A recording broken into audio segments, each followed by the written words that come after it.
नमस्कार, आप सभी का स्वागत है लीडिंग भारत टीवी में और मैं हूं आपके साथ कशिश पांडे। कहते हैं दुनिया गोल है, जो आप करोगे तो आपका किया आपके आगे जरूर आएगा। ये हम ऐसा इसलिए कह रहे हैं क्योंकि आपको बता देते हैं इसके पीछे की कहानी।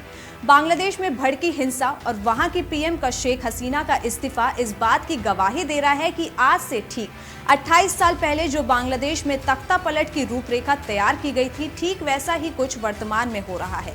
जहां 1996 में 300 सीटों में से 278 सीट जीतने वाली खालिदा जिया जब पीएम बनकर आई तो कुछ ही समय में उनको अपने पद से इस्तीफा देना पड़ा और जेल जाना पड़ गया था। लेकिन इस वक्त बीते दिन यह ऐलान किया गया कि खालिदा जिया जेल से रिहा होंगी और वो जेल से बाहर आई। तभी तक ये निर्णय नहीं हुआ है कि आखिर कौन बांग्लादेश की कमान किसको सौंपी जाएगी। अभी सब सेना के हाथ में है।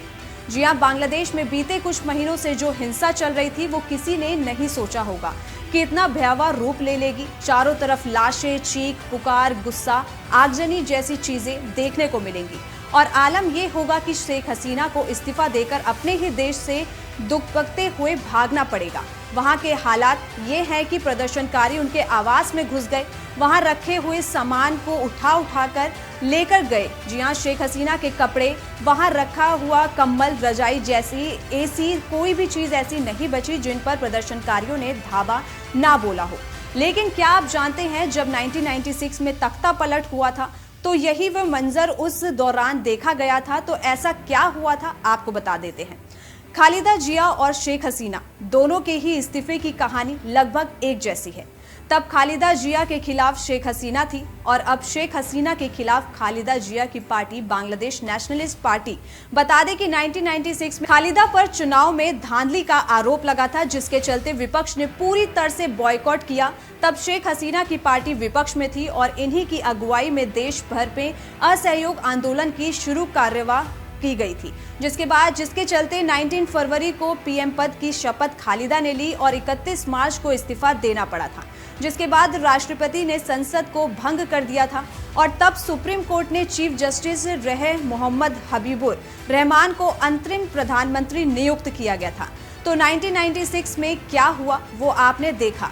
ठीक इसी तरह की कहानी 2024 की, जब जनवरी में चुनाव हुए, जिसमें शेख हसीना की पार्टी अवामी लीग से 300 सीट यानी कि 224 सीटें जीतकर सत्ता पर काबिज हुई। लेकिन इन चुनावों में जहां 40% वोट हुई तो दूसरी ओर 15 विपक्षी पार्टी ने चुनावों का बहिष्कार कर दिया था और इस चुनाव में इल्जाम लगे धांधली के। लेकिन इन चुनावों के चलते माहौल शेख हसीना को लेकर गर्म था।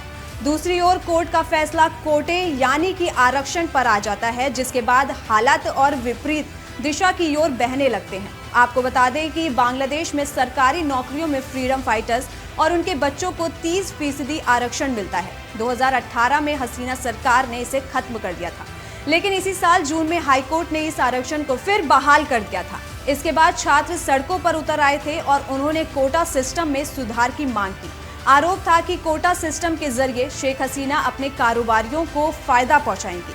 छात्रों के इसी प्रदर्शन के दौरान जगह जगह हिंसक झड़पें हुई, जिन्होंने इसे और उग्र बना दिया। जी हां, और इस्तीफे के लिए शेख हसीना को मजबूर कर दिया गया। हालांकि शेख हसीना अब अपने देश में नहीं है, भारत की ओर रुख कर चुकी हैं। और इस्तीफा के लिए शेख हसीना को मजबूर कर दिया गया। हालांकि शेख हसीना अब अपने देश में नहीं है, भारत की ओर रुख कर चुकी हैं। उन्होंने अब कहा जाएंगी, ये चर्चा तेज है कि दूसरी खालिदा जिया अब जेल से बरी हो गई हैं।